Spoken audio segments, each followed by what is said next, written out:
হাটে বাজারে যে সমস্ত ছেঁড়া ফাঁটা নোট পাওয়া যায় বা যদি আপনি হাতে পান তাহলে আপনারও বুড়ো কুচকাবে, আপনি যাকে দেবেন তিনিও বুড়ো কুচকাবেন, তিনি বলবেন যে না আমি এটা নেব না। এরকম কথোপকথন তো চলতেই থাকে, আপনার সাথেও নিশ্চয়ই হয়েছে। এবার কিন্তু সেই মুশকিল আসান হতে চলেছে। কেন বলছি কথা, আসলে এবার আসছে পলিমার নোট। হ্যাঁ, আপনি ঠিকই শুনছেন, যার ফলে এই যে ছেঁড়া ফাঁটা এর ঝঞ্ঝাট একেবারে থাকবে না। প্রথমে অবশ্যই 10 এবং 20 টাকার পলিমার নোট আসবে, কিন্তু আপনি ভাবছেন যে এই পলিমার নোট আসলে কি, এতে কি কি সুবিধা হবে? জি 24 ঘন্টার এক্সক্লুসিভ রিপোর্ট। সামান্য একটু এদিক ওদিক হলেই মুদ্রা দোষ খুঁজি আমরা। সেই পালা এবার সাঙ্গ হতে চলেছে। দেশের অর্থ ব্যবস্থায় আসতে চলেছে যুগান্তকারী পরিবর্তন। কাগজের টাকা নয়, এবার দেশে চালু হতে চলেছে প্লাস্টিক বা পলিমার নোট। প্রাথমিক পর্যায়ে 10 টাকা এবং 20 টাকার নোট দিয়ে শুরু হচ্ছে পরীক্ষামূলক যাত্রা। কেমন হবে সেই নোট? এআই এর মাধ্যমে তার একটা স্যাম্পল তুলে ধরার চেষ্টা করছি আমরা। আরবিআই এর প্রস্তাব অনুযায়ী প্রথম পর্বে 10 এবং 20 টাকার প্রতিটির জন্য 100 কোটি করে পলিমার নোট তৈরি হবে। সরকার ইতিমধ্যেই রিজার্ভ ব্যাংকের প্রস্তাবে অনুমোদন দিয়েছে বলে খবর। কিন্তু কেন প্লাস্টিকের নোট চালু করতে চলেছে রিজার্ভ ব্যাংক? সূত্রের খবর, এই নোটের নানা সুবিধার কথা মাথায় রেখেই এই পরিকল্পনা।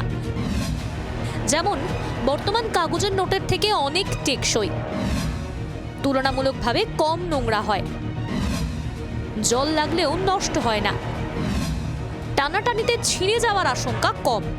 সরকারি সূত্রে খবর, কাগজে মুদ্রার থেকে প্লাস্টিকের নোট তৈরির খরচও অনেক কম। শুধু তাই নয়, গত অর্থবর্ষেই প্রায় 2000 কোটির নষ্ট বা ছেঁড়া ফাটা নোট বাজার থেকে তুলে নিতে হয়েছে রিজার্ভ ব্যাংকে। আপনি অনেক টাকা দেখবেন যে ওটার ভিজে গেলে ওগুলো আর চলে না, ওগুলো পচে যায়, দোকানদার নিতে চায় না, ওই টাকা দিয়ে ট্রানজ্যাকশন হয় না। আর জেনারেলি এই টাকাগুলো কিন্তু আর ব্যাংকের কাছে পৌঁছয় না। লোকেরা ভাবে আবার 100 টাকার জন্য আমি কেন 200 টাকা খরচা করে আরবিআই যাব। তো এই যে এটা ওয়েস্টফুল যেটা হয়ে যায় নোটগুলো, সেটা প্লাস্টিকের ক্ষেত্রে হয় না। সো ওয়েস্টটা ফর দি কনজিউমার অলসো অনেক কম। আরও একটি সুবিধা হলো, এটিএম থেকেও এই টাকা তোলা যাবে।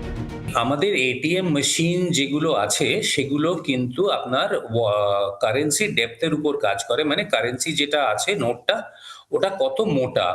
আর এইগুলো ক্যালিব্রেট করার জন্য পুরো মেশিনটাকে হয়তো রি-ইঞ্জিনিয়ারিং করতে হবে না, খুব ছোট টুইকস দিয়ে মেশিনটা কারেন্সিগুলো একইভাবে রিড করতে পারবে।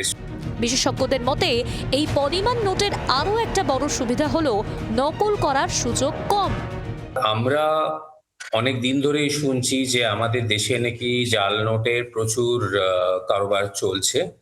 প্লাস্টিক নোটে বা কম্পোজিট নোটে, যেটা আমাদের আরবিআই ইনস্ট্রাকশন দিয়েছে, চেষ্টা করছে আনার, ওখানে সি থ্রু প্লাস্টিক হয়। মানে ওখানে আপনার যে সিকিউরিটি কোডগুলো যতখানি যেরকম ভাবে এনহ্যান্স করা যায়, সেইটা কম্পেয়ার টু পেপার কটন ওটা কিন্তু অনেক বেশি। ইতিমধ্যে অনেক দেশে চলছে এই প্লাস্টিকের note. Britain, Australia, Canada, New Zealand, Singapore, Romania, Vietnam, থাইল্যান্ডে চলছে পলিমার নোট।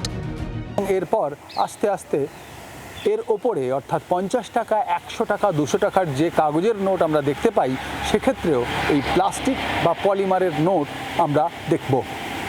নয়াদিল্লি থেকে ভিডিও জার্নালিস্ট সুভাষিস দাসের সঙ্গে রাজীব চক্রবর্তী, জি 24 ঘন্টা।